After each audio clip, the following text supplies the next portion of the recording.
The Hail Varsity Radio Saturday Morning Show, presented by the Nebraska Lottery. Strap yourselves in. Here are your hosts, Chris Schmidt. Y'all don't even know he was a virgin until he's 28, and now, roll tide. And Mark Cranack. Time has come for someone to put his foot down. And that foot is me.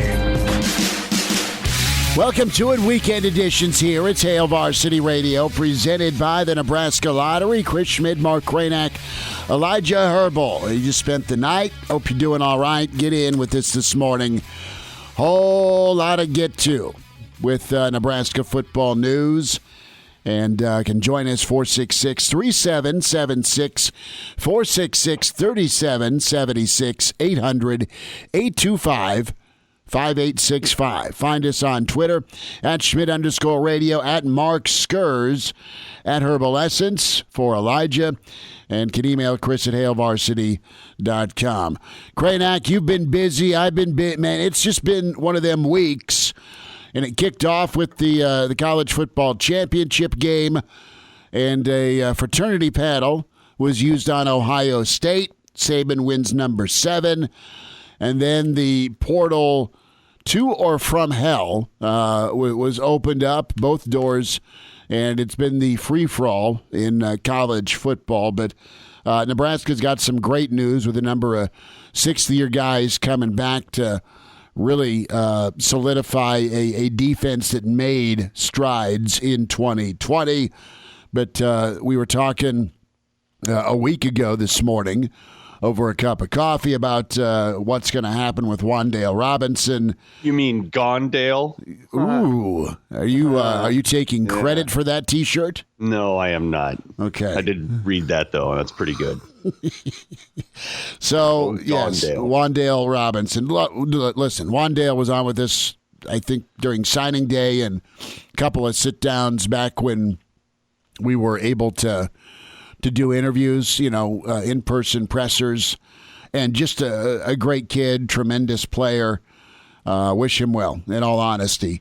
You have the portal being good for Nebraska in the form of Toure from Montana and Stepp from SC, the running back that, I don't know, I kind of scream Brandon Jackson when I watch him play. So, Nebraska's rolling with the punches. Coming up in 20 minutes, our rewind with Barry Switzer. The old ball coach made his jump from college and 3 championships to the NFL and won a title with Dallas. He's the first to tell you, and he will in this rewind session, that his job was to keep the old 18-wheeler on the road. As he put it, hell, they'd already won 2 Super Bowls. So Urban Meyer embarks on a mission in Jacksonville. Cranack, your thoughts? To me, you have the Nebraska defense that needs to be the strength of this 2021 football program. We didn't even get to Rutledge because we'll go there shortly, as Nebraska and the special teams analysts and Coach Frost going different directions. So the good is you get a couple of skill guys in. You get 9 of your 11 starters back defensively. You're trying to improve and upgrade your special teams unit with either a delegation to somebody on staff, or there are future movements to happen with staff, and you go hire a special teams guru to actually be able to coach it on field. But Wandale it's still the sting, despite all the other moves and shakes from Nebraska this week. Yeah, it's almost like we could do a lightning round with each of them. It was such a busy news week. There's just absolutely so many things that happened, like each of them warranting their own kind of discussions. They all happen at the same time. The thing that's jumping out to me right now is, okay, so my antenna is up, my alert is up. What the hell's going on in the offensive rooms? Right. What's happening there? Where's the disconnect? There's something going on there, right? You don't lose. J.D. Spielman was kind of the top receiver yards guy, right? And we don't know how he was in the locker room. Was he a locker room cancer or what? Who knows? He right? doesn't. We're not in the locker room. We're not. But listen. He doesn't seem like that, does he? No, it doesn't seem like it. But so he bails, right? Your top guy, essentially, the guy that gets the most yards, the most touches, gone. Next year, Wandale, same thing. And he says in one of the interviews with ESPN, half of it was how he was used in the offense. That's a big time rebuke. Well, and then you get the Purdue smoke, right? Oh, yeah, right. Which is more salt. Big time rebuke of what Frost and what the offensive staff is doing. It just is. And when you look at the results, the numbers. Now, granted, this was a Big Ten only season, so your numbers are likely going to be a little bit lower anyways. But the offense is flat out regressing, and it has every year, right? It's gone down since he's gotten here. And I got a question. Who on the offense, let's go skill guys, receivers, running backs, tight ends, people that touch the ball, who's gotten better? Austin. I'll say Austin Allen. Yep, I'll give you that.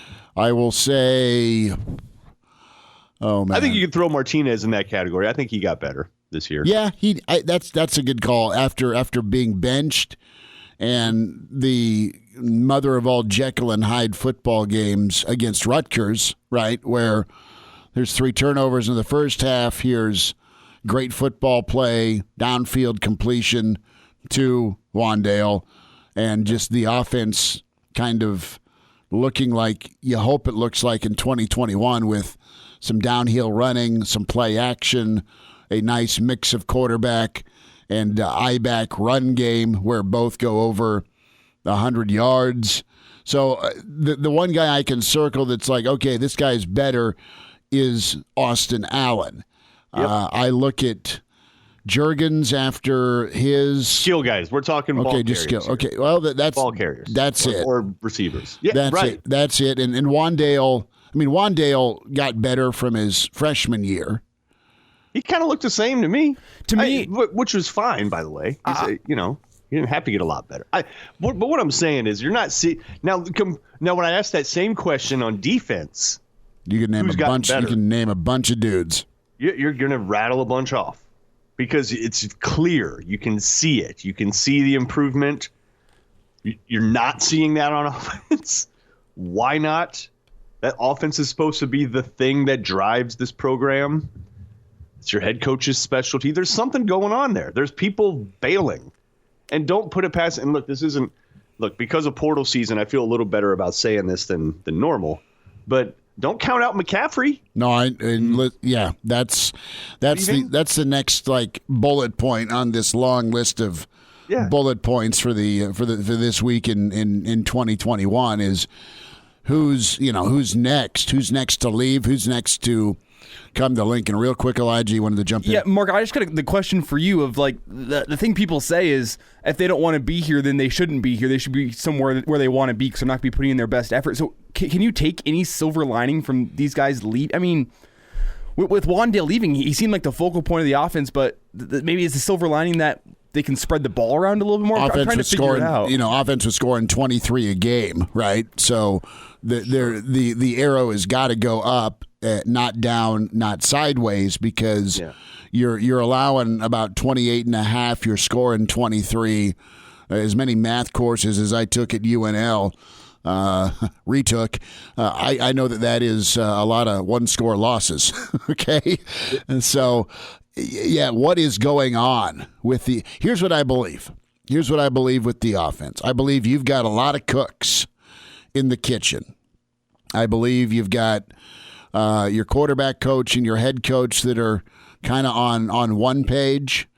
And I think your new offensive coordinator is veering towards what he did at Washington and did at Oregon that's familiar with the head coach. I think if you ask Lubick, I think Lubick probably wants to get downhill a little more or have a power spread element if I'm going back to that Washington Huskies playoff team, okay? And then I look at Greg Austin, who in title is your run game coordinator, but I think he's the guy who wants to win. I mean, Scott Frost is a physical 90s Husker. The guy was phenomenal running the football with the option. How many times do you see highlights of him murdering folks on a block or just running over people? That's his style of ball. But in his coaching life, his style of ball's been wow. It's been sexy. It's been high flying. It's been lots of points. It's been incredible. Greg Austin, if you let him run this thing, he wants downhill run. He wants lathering a running back up. He wants to just pound, and he wants to be the most physical football team. Because that's where his line can go. And I don't know that. Well, clearly it's not. I don't know. We don't have a clear identity because you've got an offense right now trying to be so many different things and be so good at many different things. Because, look, we got to highlight our running backs like Mo Washington when he's here, catching the football, being the matchup issue. We got a slew of tight ends coming in. We got to highlight the seam route. Got to get the tight ends involved. Oh, we got to get the wheel route going. Got to get downfield here with JD and Wandale, right, or Stan. And here's the running game, right? Let's this is old school Nebraska. Let's get downhill and slam it down somebody's throat. And meanwhile, let's run the vaunted bubble screen inside the 5. I don't know how many times in these last 3 years. Sometimes it's worked, sometimes it's not, because that was a really good staple of the philosophy of getting somebody in space and letting your athlete do his thing while your physical is all get out on the edge. You've got a lot of choices here. It's like we're buying ice cream when we're 10, and what are the best combos to pick, right? Mom and Dad said I can get a triple scoop. Well, what 3 do I get? Instead, your best players are rejecting. They don't like the flavor. This style. Like even the ones that get the ball the most. Right. I mean, you want to talk about being featured? Oh, you're not going to get more featured than Wandale was when it comes to touches, Mark. Yeah, well, and to Elijah's point, is there a silver lining? We will find out over the course of a couple of years, right? We'll find out over the course of a couple of years if it is a good thing ultimately that these folks parted ways and that you're able to bring in different transfers and maybe start to narrow in on your identity. I think it's interesting that the receiver, the body types that Nebraska has been bringing in lately in recruiting, everybody is big. I mean, it is going to be, you're just not going to have a choice. As long as those people don't transfer out, as long as some of the receivers like actually stay on campus, which does not happen at Nebraska for some reason. That doesn't happen. Receivers get recruited. They come to Nebraska. They do not stay at Nebraska. That's pretty much the legacy right now that needs to get broken. In fact, out of the last 20 that have come in, there's only 5 left, right? Well, like literally 5 as we speak today. 5 as we speak today. Yeah, out of the 20 over 3 recruiting classes, 15 have transferred or didn't show up or they're not on the roster. So, but this class that Nebraska signed recently, 6'3" guys, 6'4" guys. You just go out and get Samori Toure, I believe that's how you pronounce it, the transfer out of Montana. He's in the 6'3" range. Xavier Betts is returning, presumably. Hopefully he doesn't transfer. Dude. Right? 6'2", 6'3". Stop.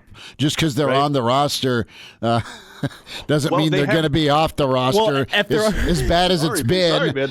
The percentages Stick your numbers. Stick your numbers this morning. Listen, no, it comes down to identity. Here's what I believe. I believe that you have a vision that they're still trying to achieve. It's a blurry, cloudy vision. It is, and when you're in the living room, it's crystal clear. The glasses work. It's a pure vision. It's a pure vision in the living room, and then you get to campus, and you're still in the midst of trying to get it refined, to get this picture like you want it to look like. And there's been some adjustments here to the old binoculars. And after a couple of years, Wandale, and I honestly think it's more about, the folks in Wandale's ear, said, dude, I know, and God love you for doing what's best for the team, because you're the most viable option at running back when Mills was hurt with his knee, and you're willing to be a team guy. You're going to get the crap kicked out of you, and what you're going to have on film for the NFL isn't you taking handoffs between the tackles. Yeah, no, yeah. And that's what you're doing, because where are they at with running back development? They got a bunch of dudes. I mean, we'll see what Irvin's like. He's the newest name coming in from this class. You go get Stepp, who's your Mills replacement, and if Stepp can stay healthy, he's also been dinged, but that kid's looks really good when he's healthy. SC was garbage at running the football this year, and he still was able to make some things happen on his own. So they got to figure out what they want to do. I think what they want to do is be able to be everything, but you really need to drill down on what you're good at. And, yeah, me too. Look, I want to be able to dunk. It's not happening. Right. So what are you good at, Krenak? You were really good at the pick and roll and pulling up from mid-range. I can dribble. Right. And you didn't. You distributed. So stay low and dribble with my right. Yeah. You're going to the right. Right. So I'm interested to see if they can have this epiphany or swallow some pride about being so multiple and just go with what works. And what worked this year when they chose to do it, Rutgers, Purdue, pistol formation against Minnesota, Penn State, Ohio State, Northwestern. Nebraska ran for a lot of yards on a lot of good defenses this year when they chose to. Yeah. Now, the difference is, and this is hard for any line, look at Ohio State. They tried to get it on 4th and 2 a couple of times Monday night. When they know you're going to run it, can you still get it? That's it. Are you good enough to overcome? They know what's coming. They still got to stop it. That type of reality. Well, the problem is that when I look back at those games you listed, they reeled off a whole bunch of rushing yards, but in most of those games, the leading rusher was the quarterback. Yeah, and some broken play stuff, and it was some scramble. So offense is broken. We can just admit it. Like, offense is broken right now. It's broken. It's broke. Like, it's sitting there like it's a. Is it a casting or is it a sprain? And I think right now they need screws and physical therapy. Yeah, it's broken. It's laying there on the floor in tatters. You got to figure it out. Like, it doesn't even know what it wants to be when it grows up. It doesn't. It's weird. Your best players reject it and they leave. I mean, come on. Something's going on there. Will it be better in the long run? Maybe. I don't know. Right now, it's not, though. Now, can I say something a little bit controversial, though? Whatever you want to do. A little bit controversial. All right. I believe it's a stinging loss because of what he represented. Mm-hmm. But, look, Wandale, good player. Mm-hmm. Really good player. Great player? Don't know yet. Great player? Well, here's the thing. Not really. Here's the thing. We'll never know. No. The thing to me didn't have help is that Wandale was billed as this program changer, and that's what Husker fans wanted him to be. They wanted him to fit this mold of a program changer who's going to come back and bring success to Nebraska, and that's never what Wandale was going to be at 5'8", 160 or whatever he's playing at. He needed other guys around him to allow him to be that program changer. Could he have been a difference maker in the offense and the featured player in the offense, as we saw in the past 2 years? Yes. But based on his production over the past 2 years, we can know that he wasn't a program changer, because to me, the definition of program changer is a guy who can do it himself, who can change the fortunes of one side of the ball by himself or just about by himself. And I'm gonna jump in and say that's not him. No, fine. He was not Tommy Frazier. Okay. Fine. He doesn't have elite top end speed. Let me say this though. I can give you 4 games he doesn't play in. Frosty's records, instead of 12 and 20s, 8 and 24. Okay. I mean, it's a loss. I'm not trying to excuse. No, and I'm not calling you out as being unreasonable. It's not a horrific take. You've got plenty of evidence. We won't get. I think you're right, Elijah, that he's a monster complimentary piece, kind of like Spielman. You know how great JD was when you had a guy like Stan, right? Yeah. Is he? Is he okay? Guy who kind of brought Florida from really good to, oh damn, they could almost beat Bama. Pitts, right? That tight end, remember him? Yeah. He's the guy that is truly going to screw your defense because safety, linebacker, it doesn't matter. They're not covering him. Okay, right now, I mean, Wandale was good enough to cause the focus and focal point of a defense to zero in on him. Put him in the slot, get him in a matchup, get him yak yards, let him carry the football. There just wasn't enough else there other than the quarterback run and a healthy Mills, when he was healthy, bless his heart, to do much. And that's why you're stuck at 23.5 a game. So you're not wrong about, all right, let's be real about the level of greatness.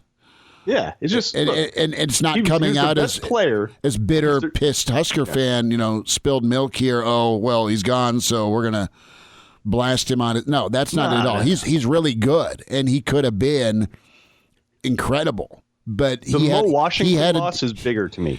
See, well, yeah. I mean, like if you take aside like however he acted and how problem is we're talking about your arguably your two most high profile offensive gets in two of your first 3 years, and that's where we're at.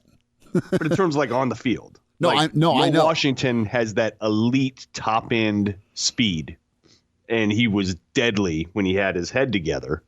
He was deadly in that offense, just deadly. Now, would you call Wandale deadly? No. Call him good. He's good. He's really good, actually. He's very good. He's a starter. He can juke some dudes. But you remember Mo would turn non-touchdowns into touchdowns pretty regularly. On a swing pass in Boulder, right? Like, get this. I mean, come on. Like, so put that in the for what it's worth column. It's not a good thing that he's gone. It is not good. I don't agree with that kind of spin. Well, here's the reality. You've lost. He might have become somewhat of a crutch offensively. Well, that's fair. That's very fair. And he was. And it wasn't working for some of his decision makers about being that crutch for the offense. But back to your beyond the gridiron stuff. I mean, to the point too, you're in a situation where you've got the face of the program that just left, and then the other side of the spectrum when it comes to the talent you're trying to bring in. You know how big a reach and how many red flags were around Mo, right? So Nebraska tried that. All right, here's a kid that everybody wants, most won't want to deal with. So it came down to Nebraska and Arizona State, okay, in Mo, and that blew up in your face. Really, I mean, and it really messed with your running game a season ago. And then the other side of it here, a kid that is all in, willing to help the team do the best he can, and also be kind of the face of your program for this new facility project, right? I mean, so Nebraska needs to start batting better than they are with departures. It's different because of the portal reality right now, Kranak. But they got to figure out what they can be, not what they want to be. That's a great way to put it. They got to figure out what they can be, not what they want to be, and be okay with being a run football team if that's what you're best at with the offensive line. Yeah, who are the dudes that are going to come to campus and stay on campus and are able to produce well? That's what your offense needs to reflect. Right? That's what it needs to be. Like, awesome that you want to have, like, all these multiple choice routes with, elite, awesome receivers. They're not on the roster, yo. They may be on the roster. They're not on the field. And if they're on the field, there's about 3 routes they can run. Yeah. So stop it. That's not your bag. That's not what you can do this year. Sorry. Like, I know you want to, just like I want to dunk, but I cannot dunk. So I'm not going to try to dunk. That's I'm going to dribble. It's Mark Cranack with advice for life. Mark Cranack, Chris Schmidt, Elijah Herbal, Hail Varsity Weekend. I want to hear from a coach that won a Super Bowl. What's the jump like from college to the NFL? How do you do it successfully? Barry Switzer, our rewind's on the way. It's Hail Varsity Weekend presented by the Nebraska Lottery. Now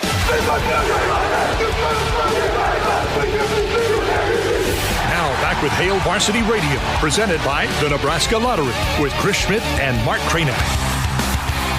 Back with you, Hail Varsity, presented by the Nebraska Lottery, and it's just a true pleasure to spend a few minutes with Hall of Fame football coach, a national champion 3 times over, and a Super Bowl champion. I wanted to talk to a man who knows how to win at both levels, and we say hi to the great Barry Switzer.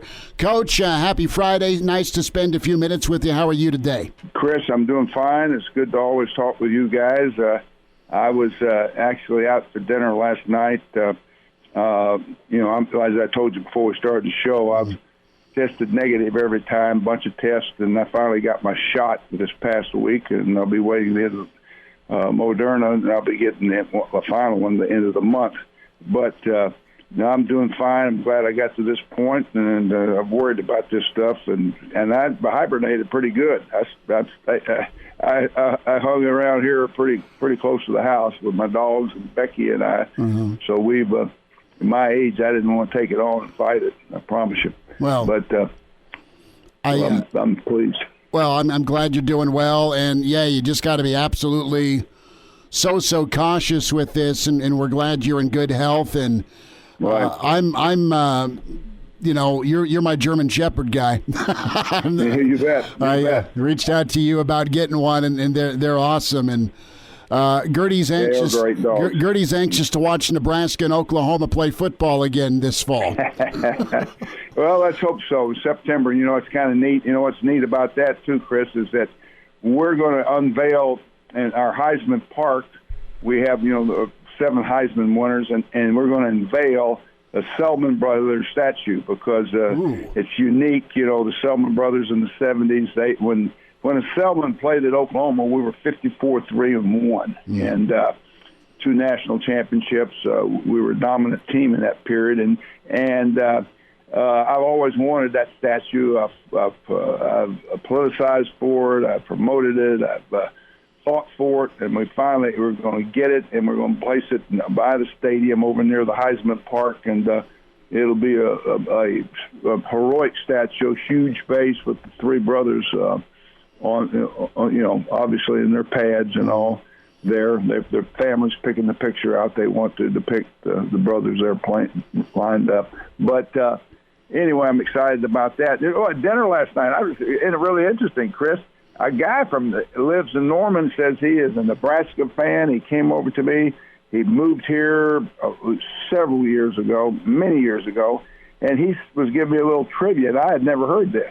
He told me before the Cornhuskers, they were called the Bug Eaters. Yes. And I looked at him. I said, "What the hell are you talking about? I've never heard that." The Bug Eaters. What in the hell did you come up with a name like that? In what years? Well, I think it was maybe the late 1800, like the 1890s to the early 19s. Your buddy Mike Babcock's the man to ask about that for sure. But it was the Bug Eaters. I used to have a sweatshirt that said Bug Eaters on it. Oh, you got to be kidding me! I had no idea. I'm prepared now to know that. I didn't. I thought I knew a lot about Nebraska history, certainly from Bob Devaney's era on. But and I knew a little bit before because we had some Oklahoma guys that were coaching up there. I think and back before then. But anyway, it's good to know that information. How's Nebraska going to be? They have a good year at recruiting? Well, they've had a lot of really good years recruiting. Coach Frost and company do a wonderful job, Coach, of recruiting. The problem has been attrition, and you've had with this transfer portal, and I know you've probably paid attention to it a little bit, sure, where kids have a free pass to go. and jump ship on a school, or maybe get closer to home. That's been an issue with Nebraska, especially some of the Florida talent going back home. COVID's made it really difficult. In all honesty, that's the vibe I'm getting for kids to be that far away, and Right. and it was such a kind of a stop and start season, with COVID. So Nebraska's recruited well. They've developed well in some parts of the team. Others, they're waiting on. And, one thing that's bit Nebraska has been turnovers, has been quarterback play consistency. And man, how did you handle special teams, Coach? Because that's been it's bit Nebraska more times than not. They're trying to figure out what to do at special teams right now. Well, it's always a very important phase of your game. You have to be really good in that. You need to really and practice on it and spend more time on it. Probably people don't. Someone asked me about the kicking game. I said we didn't kick very much, especially punt, and because we moved the ball and we got in 4-down zone, we were either scoring touchdowns or kicking field goals, and I really did. One year, our punter only punted 22 times, and so we were moving the ball, but the game has changed since then so much in the kicking game area. But it's a phase that definitely needs to be studied and worked on, and they do. In my era, we didn't have to have a coach for the kicking game. Today, you have to. And that's the one big change that I've seen is that you have a special teams coach that spends all his time on looking at what other people do and preparing his team to be able to be prepared for what they do and to be expanding what they do in their kicking game, and take advantage of what's going on out there, what he sees and all, and simulate it with his team he coaches. But yeah, it's a different game today. We've always said the defense is first and the kicking game second, and the offense was third. In an era when I played, we were in the Neanderthal football era, and that's why you got to remember, you got to be Chris. And I don't know how old you are, but I'm an old guy. Osborne and I are the same age, so Tom might be a little bit older than me, but I think we're the same year. But I'm 83. I think he's 83. Anyway, we were talking about that one time that in our era, games were 3-0, 7-0, 14-7. You hardly saw anyone put half 100 on anybody, and it was all because of everyone ran the same basically split tee offense, and then you played kicking game. You quick kicked on third down. You played for field position, and if you scored a touchdown or kicked a field goal, you had a chance to win the ball game back then. You don't see scores like that anymore. And that was in the Neanderthal era. There's no one specializing in one area. Of course, the game has changed. The athletes are so much better today. Coaches are so much better today. So the products coming out of high school are just so much better and bigger and stronger. I was in it. We were in an era that, remember, there's no weight training. When we came to Oklahoma, there was no strength and conditioning program here. There's no strength and conditioning coach. They had a Nautilus machine down there, I think, and they didn't have enough weight. We had enough guys that could do more than what was on the rack. And I was always told when I played, if you lifted weights, you're going to lose your quickness and your speed, and you're going to become muscle bound, and you could lose your movement, which was all crazy. And but that was the Neanderthal era, I call it, of coaching. And so the game has gone so much further even since I've left it. It really has. Pro football it's been influenced by the college game. The college game has given more to pro football than pro football has ever given to the college game. And you see so much what we do in our game played and done in college and pro football, and the athletes being recruited at quarterback are definitely different. The old prototype being 6'4" and straight drop, 3-step, 4-step, 5-step quarterbacks and stay in the pocket and throw the football.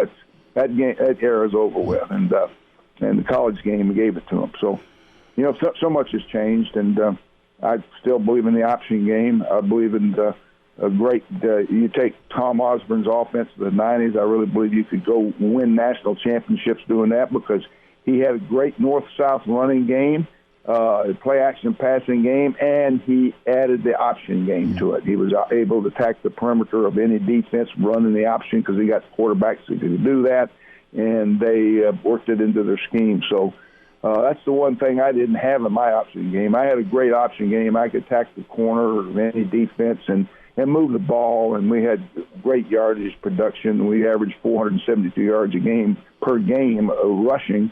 And, that'll never be broken because no one runs the ball like that anymore.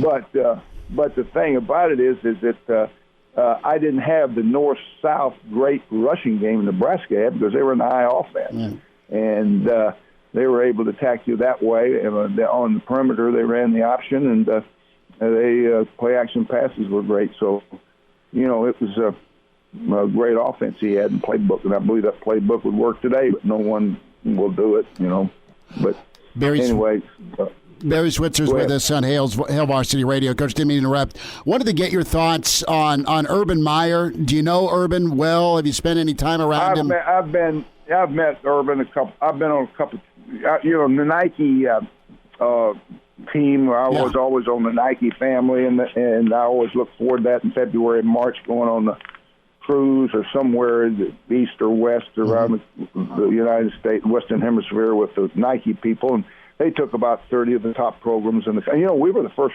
school. OU was the first school ever wear Nike apparel. That's awesome. And Phil Knight will tell you that we were the Oklahoma. I was the coach, and I went with Nike, and we wore their apparel, but so when Joe Paterno and when we both retired and were out of the game.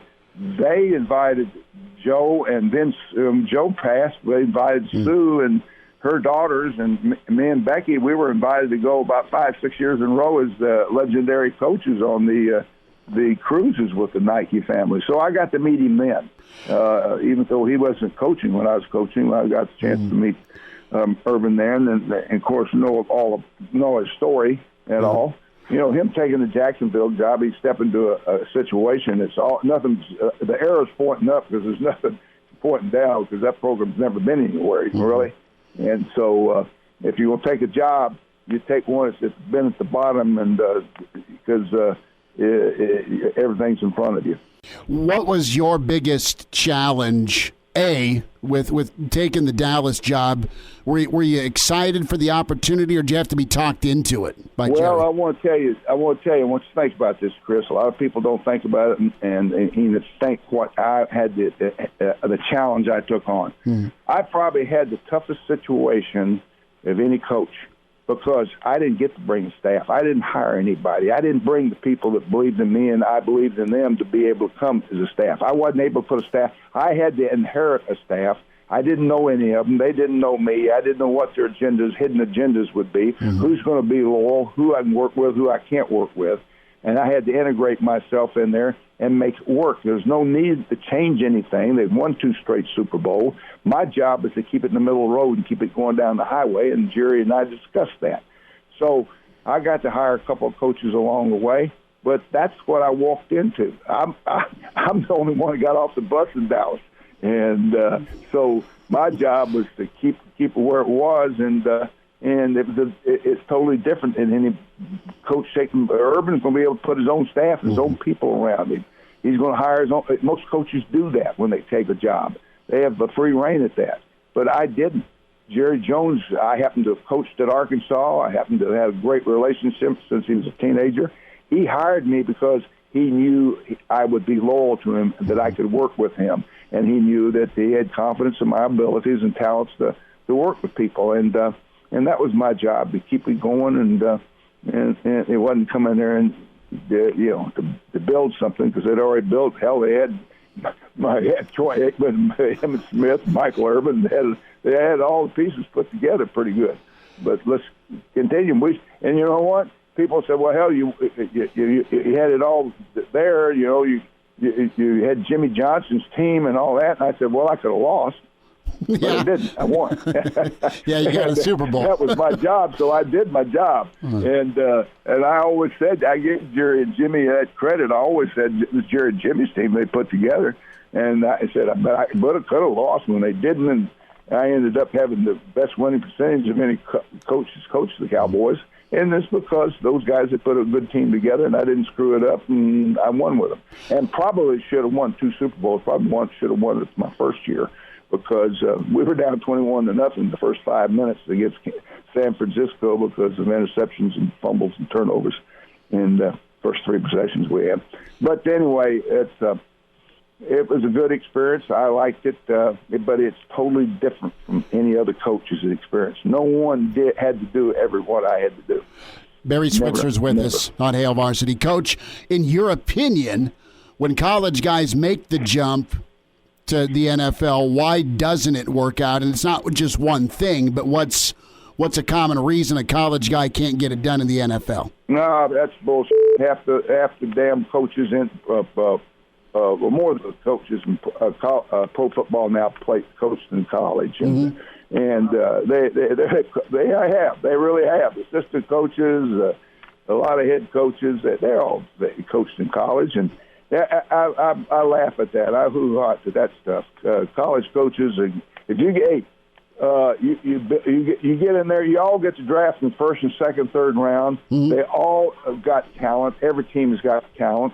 It all comes down to the quarterback, his ability and talent, and you got to stay healthy and not get people hurt. But I've never bought into that just because he's a college coach. It's more, that the guys that took jobs. Lou Holtz took a job at Jet. Hell, the Jets aren't winning today, are they? No, they're not. And they haven't. And so I don't care if they hire a college coach or a pro coach. It's been the pro game all along. But and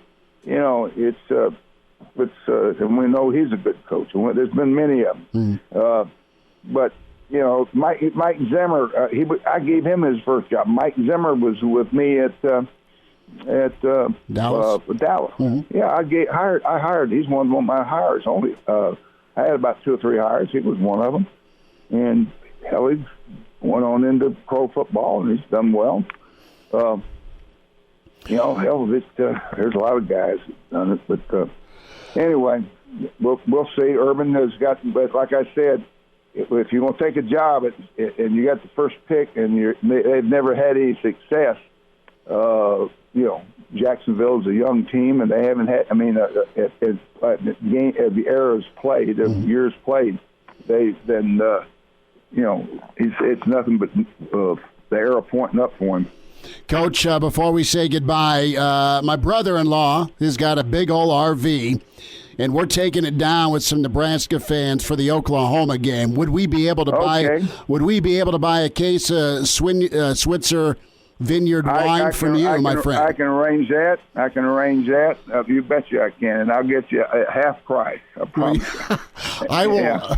I will make sure we stop by the old cabana and get some wine from you. Then that'd be great. Yeah, I'm. You got to call me before you get here, where I can arrange it, get it all done. But Chris, I live 600 yards from the stadium. I live right here on campus, University. I've been here for. That's what I thought, because I stayed with some relatives. Leroy Blank's an old chemistry professor down at Norman, so we stayed with him for all the Oklahoma-Nebraska games. Cause, every year we go down. So yeah, we were right by the stadium. Those homes. Yeah. So you're right by it. I live across the street from the Tried Out and the Pie House, and I'm right here on campus. I live by the law school and the museum, so. I walk my dogs all around the campus and over to the stadium and all. So I'm right here. Right, it's always been home to me, and so that's good. We'll have to swing by and say hi again, Coach. It was wonderful to see you and spend some time. It's great to talk some football with you. You bet. Always enjoy it, Chris. Take care, sir. The Hail Varsity Radio Saturday morning. The Hail Varsity Radio Saturday morning show, presented by the Nebraska Lottery. Strap yourselves in. Here are your hosts, Chris Schmidt. Y'all don't even know he was a virgin until he's 28, and now, roll tide. And Mark Cranack. Time has come for someone to put his foot down. And that foot is me. Hour 2, great to be back with you. It's weekend edition, Hail Varsity Radio, presented by the Nebraska Lottery. laundry list of Husker news we got through, trying to solve that offensive Rubik's Cube. Good news for the defense. Still some needs on special teams, like someone to run it. And you heard the last half hour with legendary coach. He's going to hang half 100 on someone today. Barry Switzer was with us. So we welcome in the managing editor from HailVarsity.com and magazine, author with John Cook, and Brandon Vogel. Dream Like a Champion's the book you get at Brandon L. Vogel on Twitter. Vogues, happy Saturday, man. Good to spend some time with you. How are you? I'm doing well. How are you guys? We're good, and interested to get your reaction. Give me a descriptor. You're good with that on this week if you're a Nebraska fan.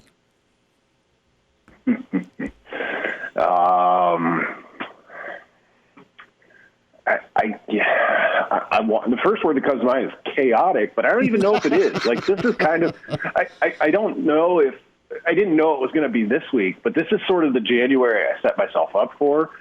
We knew across the country you're going to have this kind of weird seniors in limbo scenario, and Nebraska did really well there, going 5 for 5 really on the defensive side.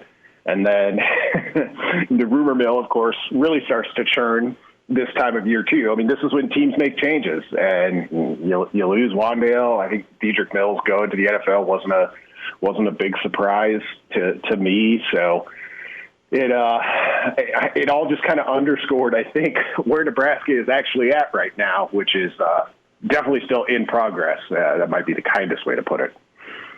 Brandon Vogel is with us on Hail Varsity Radio. What do you think is the biggest story of the week? Is it everybody on defense comes back? Is it Wandale leaves? Is it Nebraska gets a Montana All-American receiver? Is it they get a transfer from US? Like, it's all condensed into 1 week. Where do you start?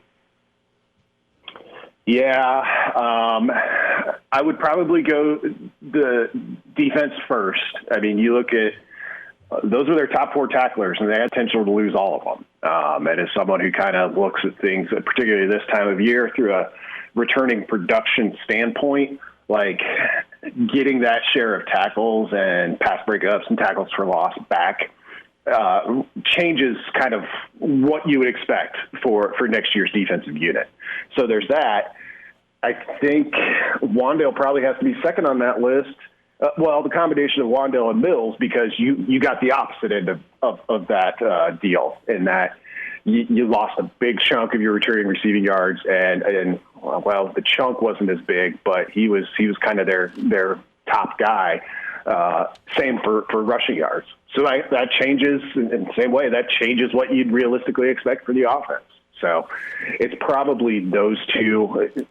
I put offense second. It's definitely the thing that needs to get addressed. It's their biggest need going into 2021.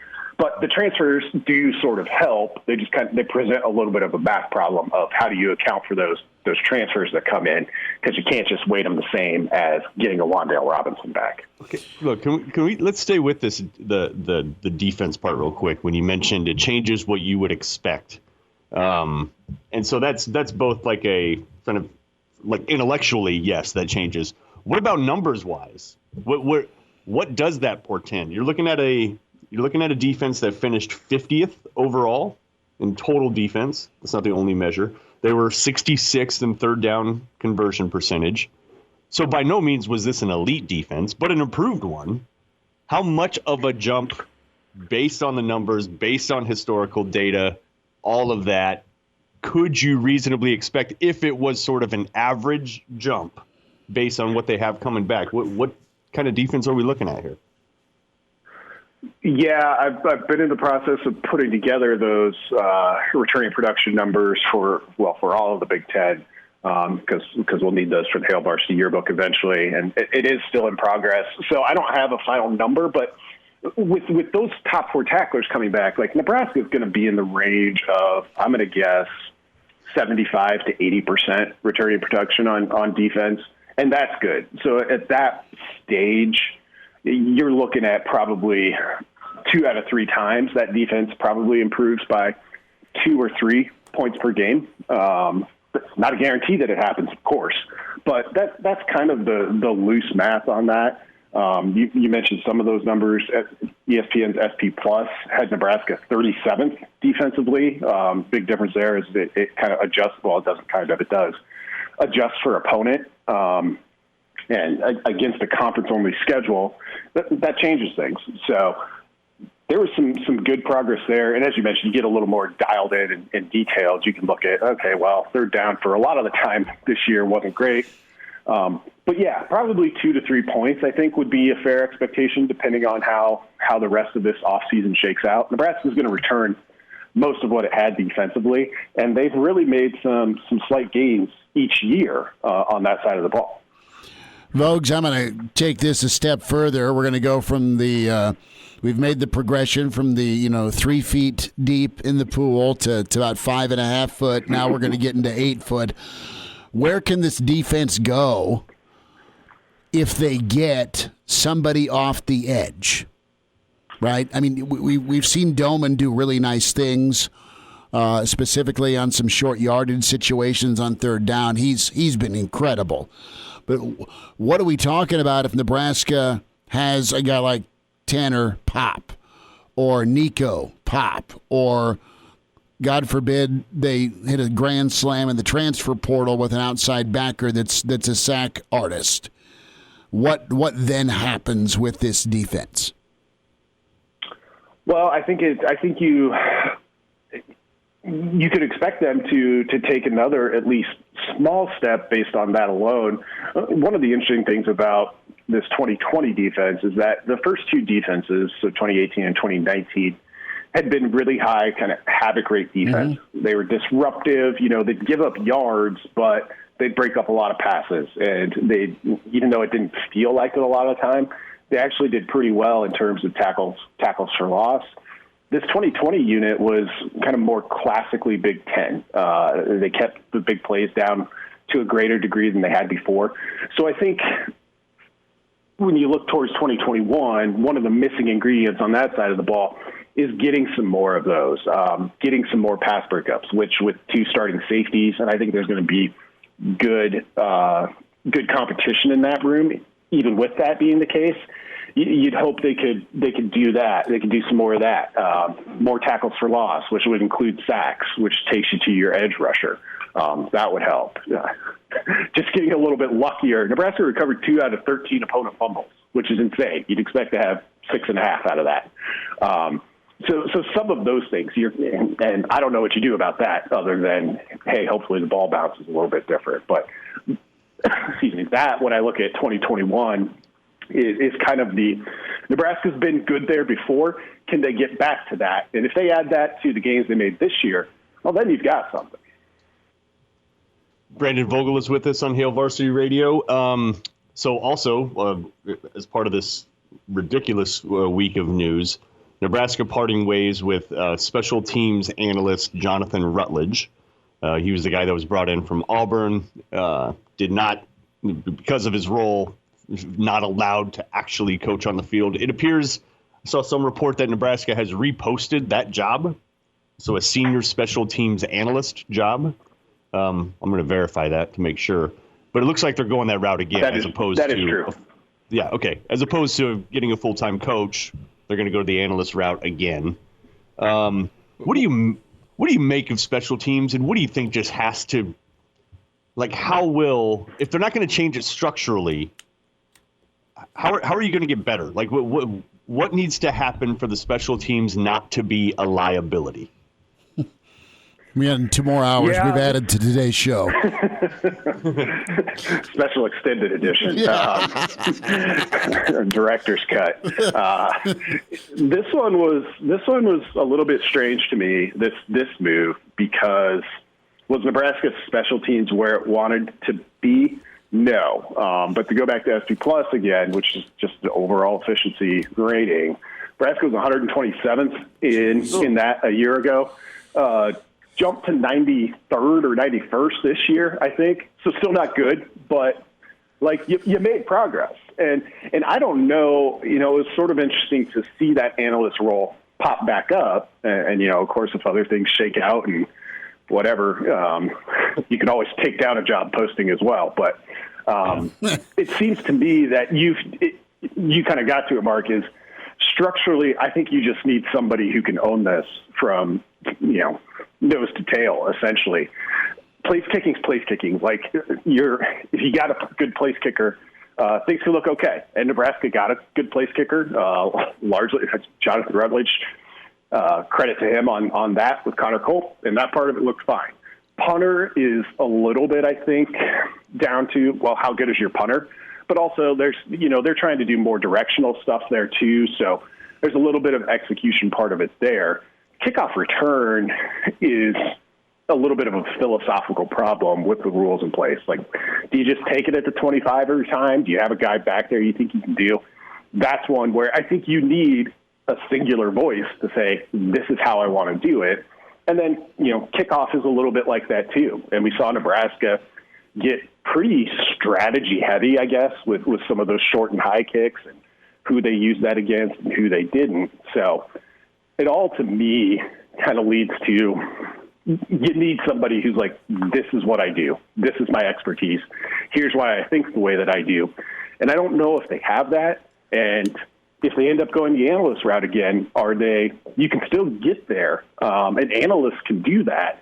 He just can't then transfer that directly to the players through on-field coaching. So it's kind of a tough problem, especially when you don't really have it. Well, you don't have an opening for a full-time special teams coach. Brandon, if the Huskers do decide to go back towards the analyst route for their special teams coaching, or I guess analyzing, do you see this more as a move to appease the fans after only 1 year of Jonathan Rutledge? I mean, he didn't really even get time to implement what he wanted after only 1 year, especially in a weird year like this with all the COVID and stuff. So do you see Scott Frost making that move just as a way to appease fans, or maybe something deeper there? There's a chance that there's some of that in there. First one in, or last one in, first one out. And obviously, there was there's some concern over the state of the program. So you do at times feel like you have to make a move to kind of say, hey, we're working on it. And unfortunately, this could have been one of those. I don't know that for sure, but anytime you make one of these, I mean, look, Nebraska is one of the few places in the country where we're going to spend 10 minutes on a radio show talking about special teams analysts. I mean, that's just a fact. And that could be part of the draw, particularly for a young coach coming up through the ranks of, I want to go to a place with real football tradition where people care. So, yeah, I mean, it does feel a little bit like a quirk of Nebraska, because if that's true, then the opposite where, moving on from a special teams analyst also is something people are going to notice. So it could be, there could be some strategy to that. Brandon Vogel is with us, managing editor, HailVarsity.com, and magazine at Brandon L. Vogel on Twitter. Here's the thing. You can make a move with Rutledge, and he got you two pieces. One got to perform this year. That's Culp. But you as a program, you as a head coach, I mean, it's on you. And I know the post-game Rutgers presser with the comments made, right, about the communication. We didn't want to kick to Cruikshank. That shouldn't have happened. We tried to sky kick it. I mean, how can you screw up the game of telephone when it's repeatedly killed your team in one-score losses, is my question. And why would you roll the dice and go back to an analyst role hoping that the communication's going to be better a second time around? And I know you can't add an 11th assistant, and I know you don't want to get rid of people on your staff. So you're in a rock and a hard spot, but this just seems like you're banging your head against the wall, folks. Yeah, I mean, that example that you mentioned, so Aaron Cruikshank takes one back to the house against Nebraska the year before. Second year in a row. And then earlier in the 2020 season, basically flips that Purdue game with a kickoff return. And obviously Nebraska knew they didn't want to kick to him because they didn't, except for that one time. Like, how does that one time happen? How does it just get crossed? Is it, was it an error in execution? Probably. Just a flubbed kick of, I wanted this to go over there, and instead it went exactly where it couldn't go. And I don't know. And I mean, in a large sense, that's kind of the game of football, is like buttoning all that stuff up, to use a phrase that Frost used, which people may not like, but I think that's a lot of it. Like, those sorts of things don't happen very often at Alabama, or if they do, like, they're so good everywhere else that you can survive it and you don't notice it. Nebraska's not there. And I mean, that's the thing going into 2021. It's the big picture questions for Nebraska of, hey, how do we just know that every game we're going to do what we set out to do, what we plan to do, because, the plans could be good, the plans could be bad. If you just got to be able to do them. Be like, here's our goal, and we hit our goal. We lost, but at least we hit our goal. Like, Nebraska's not there yet. I'm asking you to speculate here. Does Luke McCaffrey come back this year, or does he transfer? I think he comes back. There's, like with Robinson, the rumor mill's been churning with him, and that usually, it doesn't always end up in a player going. But it seems like late in this week, things may have flipped a little bit there. So I think he'll be here at least through the spring. I can see something like that. I mean, the transfer portal is going nuts at this point. Luke McCaffrey's brother, Dylan McCaffrey, and who knows exactly what his situation is, as far as I know, still hasn't gone anywhere since transferring from Michigan at the start of the 2020 season. Like, it's just kind of a feeding frenzy in there right now. So I could see saying, hey, let's go through spring. We plan on this being a pretty open competition, and let's make a decision from there. That seems perhaps the most probable to me. Brandon Vogel's with us, and that's a smart take.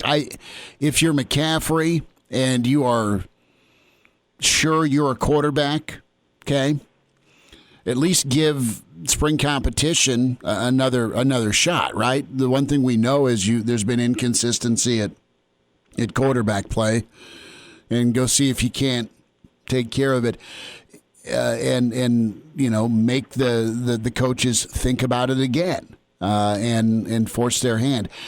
Last thought here, Vogues, as we look at this offense, and me and Kranak and Elijah, we were talking in this first hour, how you go about doing your business on offense, what you want to do and what you can do. If you can circle what you're most comfortable or confident in with Nebraska football on offense, is it the run game? Is that where Nebraska could form and forge an identity? Do you believe that they can run the football when they have to run the football? I think they're closer there than they are to being able to do everything they want to do in the passing game. Right. What am I most confident in right now? Honestly, it's quarterback run, which is part of the problem because Nebraska's leaned on it too heavily. It's a little bit of their crutch of, hey, we're behind the chains a little bit. We got to get back on schedule. Oh, let's dial up a zone read or QB draw, because those plays work more than most of the other ones do. We've seen in stretches this run game look pretty dynamic into 2018. Dedrick Mills' run kind of towards the end of 2019. You're still going to return, I think, a pretty good group on the offensive line, and I think that's what Nebraska wants to do. You forget UCF. Think back to Chip Kelly, Oregon, when Frost was there. Those teams put up a ton of points in a ton of ways, but they were a really, really strong running team, and it was a pretty simple running game. But they had the advantage of pace, which doesn't exist to the degree it did then. But I think you can still do a lot of those things, and I think that's where they want to get to. It's tough in the Big Ten. You're trying to do it now in the toughest run defense league in the country, with SEC probably 1B. So that's the challenge. Vogues, enjoy your Saturday. You getting a little chili going? Are you doing some short ribs? What's on the menu? Yeah, I think I'm doing some short ribs, but obviously not on the smoker. We're going to go kind of classic winter style and braise those for a couple of hours and have a nice winter dinner. Look at that. Will you post some pictures for me? Maybe. The only bad thing about short ribs is that they're not the most appealing dish of food, but we'll see how it comes out. Yes, they are. All right, there he is, Brandon Vogel. Vogue, you take care, buddy. Thanks for the time today. All right, thanks a lot, guys. There he is. I like looking at pictures of short ribs, don't you, Kranek? I mean, yeah, that's a great quote, too, by the way. I think you should put that in your email signature. What? Just, I like looking at pictures of short ribs. Okay. I just think it says a lot about you. I'm a fat bastard. It is what it is. Yeah. So, good stuff. A lot covered there with Brandon Vogel. The Iron Horse, Gary Sharp. He is buckling up the chin strap as we speak. And we'll get to him next. It's Hail Varsity Weekend. We're presented by the Nebraska Lottery. Glad to have you back. Yes, sir. You heard me right. Here are the guys, Schmidt and Kranek. Well, Hector, here's the game plan. You're going to bring us 2 absolute martinis. You know how I like them, straight up. And then precisely 7.5 minutes after that, you're going to bring us 2 more. Then 2 more after that every 5 minutes until one of us passes out. Excellent strategy, sir. Thanks for hanging out. Weekend edition, Hail Varsity Radio, presented by the Nebraska Lottery. Chris Schmidt, Mark Kranek, Elijah Herbal in this morning. We welcome in the Iron Horse. It's Gary Sharp. And Sharpie, crazy week, a ton of news. It kicked off with Wandale Robinson, now officially at Kentucky. You have Rutledge is no longer the special teams analyst, and you had some guys make their way to Lincoln and a lot of defense returning. As you assess the week, what's the sore thumb that sticks out biggest to you? Wandale not only leaving, but the PR fallout. How does Nebraska regroup from that?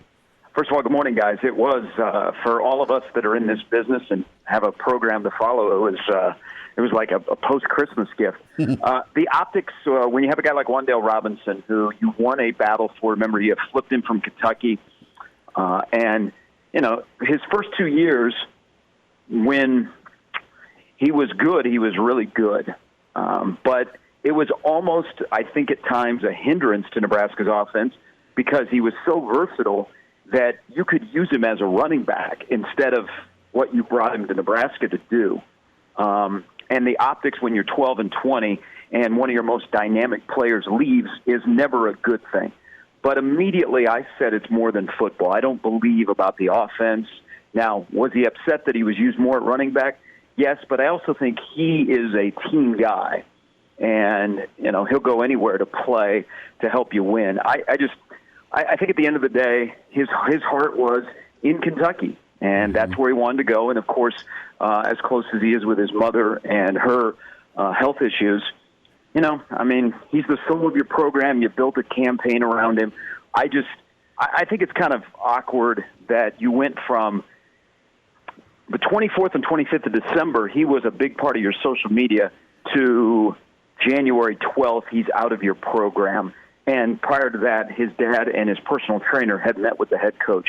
So there's a lot of things that don't line up, but you have to move on quickly because everybody knows what year 4 is. And, we'll pay attention to Wandale. We wish him the best.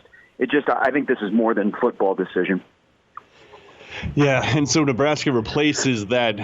Look, it's not a direct one-for-one replacement, but essentially Wandale, the Swiss Army knife, goes out. Nebraska brings in a big wide receiver out of Montana, a transfer, and then a big running back out of USC, another transfer. From folks that you've talked to, Gary, I'm assuming you've watched both of their highlight tapes.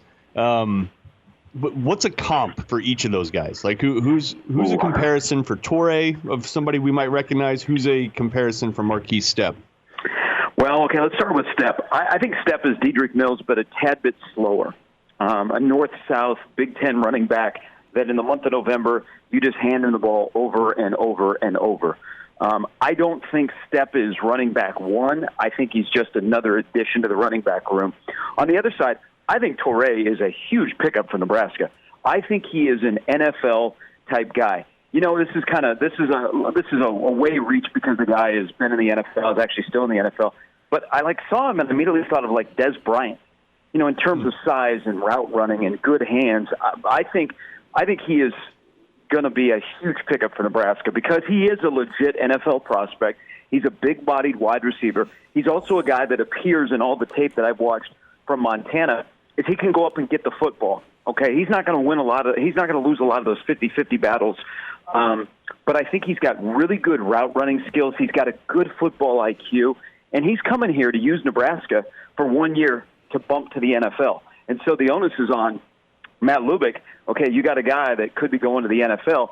What can you do to elevate him? And, you know, you think about it, the wild card is Omar Manning. If Omar Manning's body and head are right, then maybe we finally get to see what he can do. But Torrey, I think, is a big pickup. You know, on the same day that Wandale leaves, it doesn't get as much attention. But now that we're past Wandale and his decision where he's going, I think people will look at Torrey and go, man, that's a big pickup for Nebraska.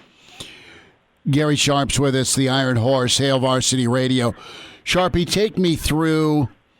You've worked in professional baseball. You've worked at the NHL. So you've seen high-level organizations, top-down, handle their business.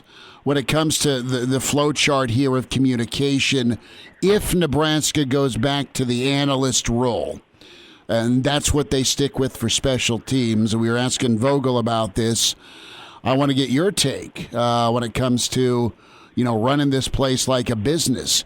Can it get better with the football program if they're going to, for lack of a better term, farm out the special teams to an analyst and expect it to be better? And you've got a defense that's coming back that I know you'll hit on.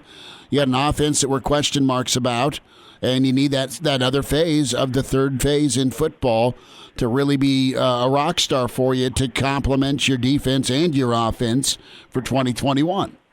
Well, we've all talked. I think you treat Nebraska football like a Fortune 500 company. Mm-hmm. Now, that takes the CEO as the head football coach. Is he comfortable doing that?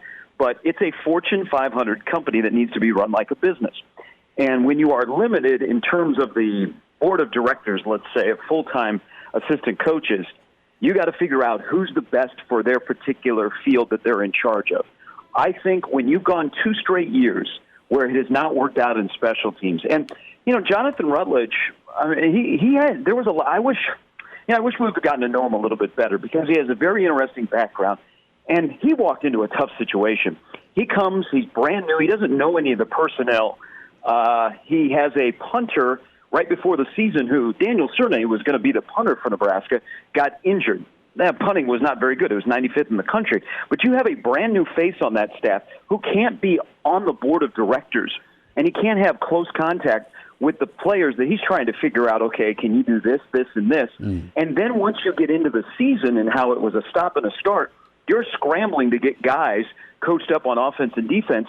So when you're not on field, that's a little bit tough. But then you saw some mistakes against Illinois where, you know, you have a fake punt where you only have 10 guys on the field and you can't find the 11th guy, which is absolutely true. They could not find the 11th guy. And then you have Rutgers. I mean, you just had some hits and misses along the way. And, you know, you make a decision, okay, we got to turn that into a full-time job. Is what I think they're going to do is they're going to create a full-time job on special teams. But Jonathan Rutledge had a tough time in a pandemic, brand new, trying to run special teams when you're not on field. I think what they need to do with special teams, and I do believe that it needs to be a full-time job, because Nebraska football's margin of error is so small that if you're good in that phase, look at, there's probably 3 games in the last 8 losses that I can think of that were pretty heavy special teams issues, that if you correct little details, Nebraska might win a couple of more football games. And in this year where you've got to be minimum a 6-win team, everything counts.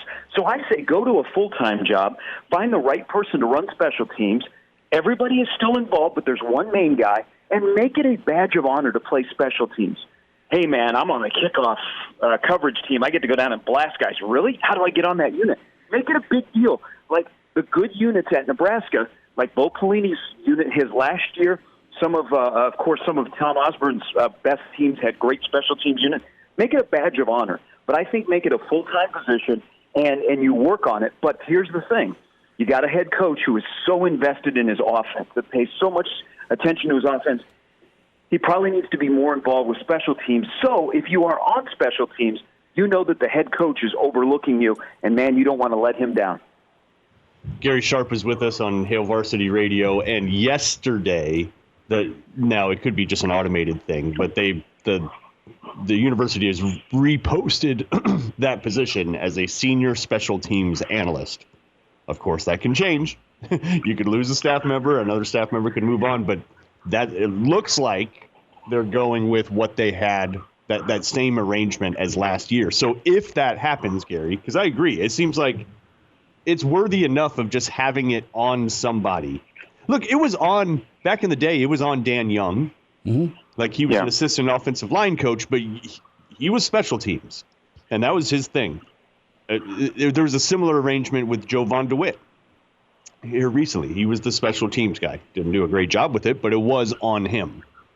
Is that what it should take, maybe in your mind too? Is like you take one of these assistants and you just flat out give them special teams, or even Frost himself? Well, I would go with the latter, Mark. I would say the head coach, kind of like Bo did at the tail end of his career, he said, I'm going to oversee special teams. Now, he didn't, Bo didn't do everything on special teams. They kind of divvied out the responsibilities. But he said, that's on me. I would love to see Scott do that. Push your chips to the middle of the table and say, special teams is where we're going. We're going to get better in all of those different areas, and you're going to see the result. And the bottom line is me. I'm going to overlook special teams with everybody involved. I'll give you an example. One of the people that interviewed for the analyst job last offseason was Sean Snyder, Bill Snyder's kid. Mm-hmm. We all thought that was getting close to the finish line. Well, whatever happened, it didn't work out, and Sean Snyder went to USC. If you read any recaps on USC's season, they will tell you that one of the main reasons why Clay Helton has a little momentum going into 21 and had victories this year is because the special teams at USC took a major jump. They didn't all of a sudden jump to the top of the country, but they went from where Nebraska is right now in the 115 to 120 range overall to about the mid-60s, and it made a difference. So if you're going to go with the analyst role, you got to find somebody that you trust, and also that everybody has a good understanding how important special teams are, that, you got to share players, and this is what's going to be asked of you. But special teams, it's not an easy job to do because those aren't just strictly your players. You're sharing them with their position group, and some guys don't want to play special teams. That's got to change. They got to make that a badge of honor where, man, you want to be on special teams at Nebraska. And go back, guys, to one of the first things that was said when Scott was hired, and he was asked about special teams. Hey, young guys want to get on the field in their respective positions. You got to perform on special teams. Well, there's enough depth in the program now that you can do that. Let's do it. Gary Sharp is with us here on a weekend edition of Hail Varsity Radio. And Gary, we've talked about two phases of the game, the offense and the special teams. Let's get to that third phase, that's defense. This week we found out that 4 Huskers will be returning on the defensive side of the ball. That's Ben Stille, Will Honus, Markel Dismuke, and Deontay Williams. Of those 4 guys, which do you think is going to have the biggest impact in this defense in 2021 because they're coming back? Well, I think, you got JoJo Doman and Cam Taylor-Britt, of course. I think Ben Stille will help out a lot. I think it's big for Nebraska that they all came back.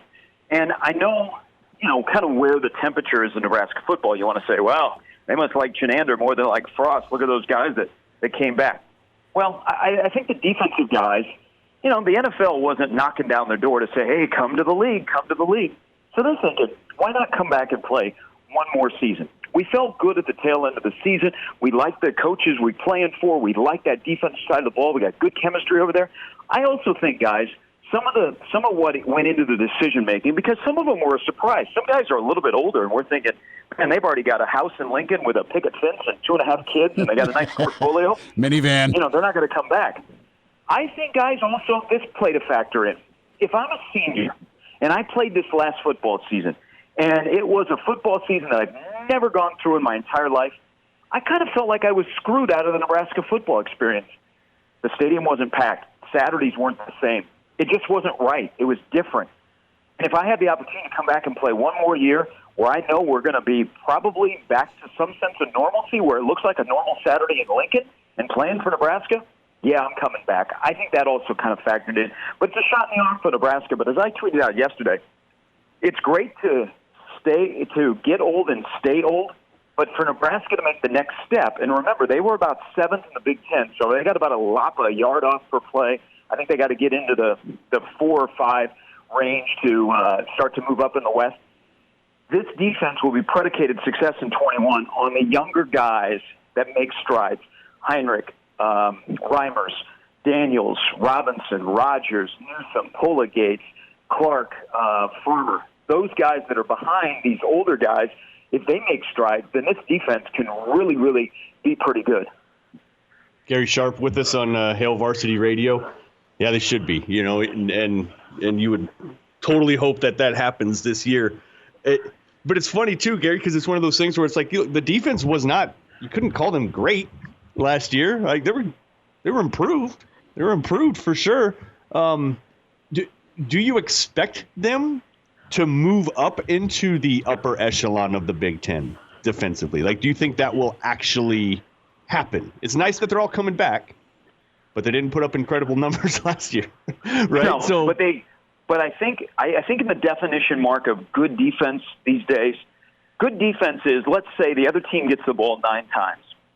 Just give me 5 stops, give me a turnover, and more field goals than touchdowns.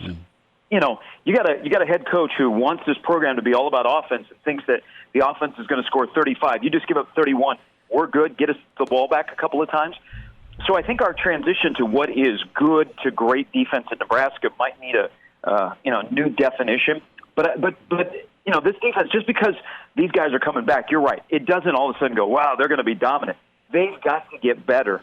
But I think you saw strides at the tail end of the year where they were getting better in some key areas, whether it be red zone defense, getting off the field on 3rd down. They, of course, have to force more turnovers, and they have to be better against the run. And then the same thing will plague the 21 defense that has plagued the 20 defense, the 19 defense, the 18 defense, is can you get to the quarterback? But what is comfortable is you look at that schedule, you're going to face some pretty good offenses right out of the start of the season. You have less concern on the defensive side or less questions than you do on the offensive side, and maybe that's a little bit of a comfortable level to have when you're going into that first 5 games of the season. Sharpie, we'll get you out of here on this, and it's great to chat with you this morning. Kids will report back, guys will report back this weekend. Winter conditioning will crank up, and then the 25th is when the winter semester and spring starts to happen. Are you on watch for more departures? Is there a number you have in mind with guys that will continue to maybe say, all right, thanks, no thanks, I'm out? I mean, attrition's been a key topic. Great for the retention we just touched on, but are you worried about losing some more key names? Well, I think you always, with this weekend and guys coming back, I would not be surprised if there's 2 or 3 guys that we expected to be on this roster are not back. I don't have any specific names, but that just kind of seems to make sense. And Nebraska may next week add a guy or 2 out of the portal. I think the bigger thing will be what's the next step on the staff? Is there an additional change? Because you're starting to see Steve Sarkisian wrapping up his staff at Texas. You're starting to see NFL coaches be hired. So if they dip into the college ranks to grab somebody, does that open up a job? I think that's the next thing this next week is to see if there's any more movement on the coaching ranks because, they're going to start winter conditioning in about a week or so, and you're going to want your whole staff in place because you also, you only have 2 spots essentially. You got to finish up your recruiting for the 21 class. So I would watch any movement on the coaching staff here in the next week, and maybe some movement on that analyst job to see if some names pop up that do interview. Jacksonville and Urban, will it be good or will it just be so-so? What's your gut say? Yeah, will he end up as Scott Frost's replacement in 2 years after he flames out? Wow. What? I'm just possible. I think the losers in this is Fox because they lose a great analyst. I think he'll be okay. He's a good coach.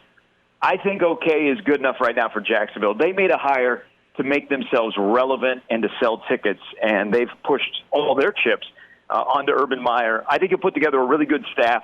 He's got a benefit of, he's not dumb. He takes over jobs where he can be successful right away. He gets Trevor Lawrence. He gets a lot of cap room.